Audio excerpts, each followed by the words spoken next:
That deep wisdom, it's not there to harm us. Every clinician will tell you it's a good thing when you have a symptom because the body's trying to tell you that something needs realignment. There's a bigger life that's waiting for you, that's waiting for him and is waiting for me if we pay attention to that. So that's kind of the soul calling body listening. He got it in his arm.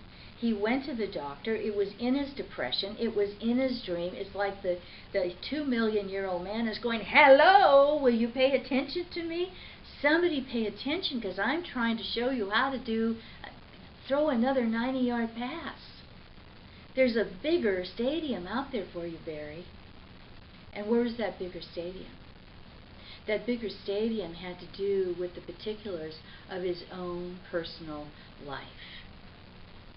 There's a Gnostic gospel that I quote it a lot because it speaks to me. It says St. Thomas, and it says, if you do not bring forward what is within you, what is within you will destroy you. But if you bring forward what is within you, what is within you will heal and save you. And it's really true. It will heal and save you if you bring it forward. So what did he need to bring forward? He needed to bring forward a serious update, a serious revision of his own story.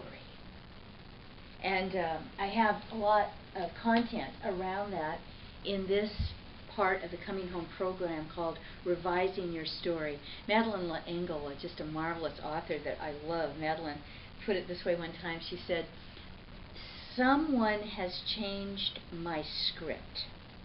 That's what it's like when you get in that very place where life flattens out, where maybe you feel a little down, or maybe you're in the wasteland. Someone has shifted your script, and the 2 million-year-old man is trying to speak to you. So in his case, he was very afraid that if he told his business partners the truth, that he was terribly bored in what he was doing. It wasn't like he needed the money. I know.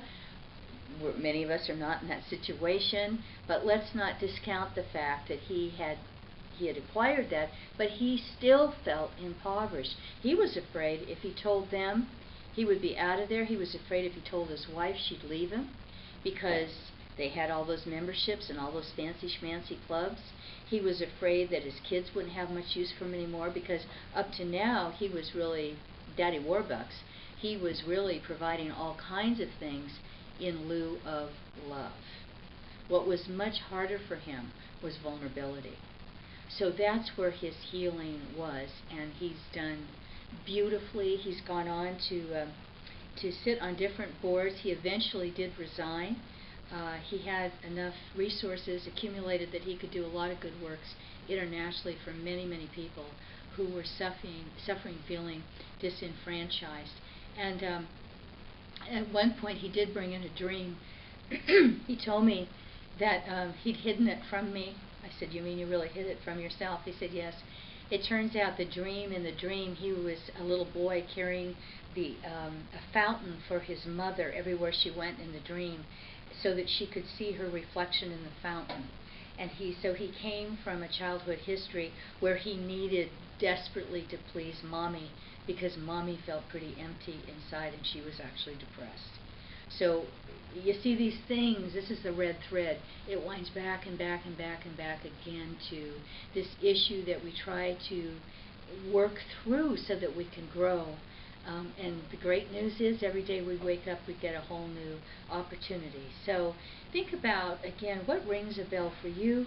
And to get started, you can go to carabarker.net and you'll see a host of opportunities there.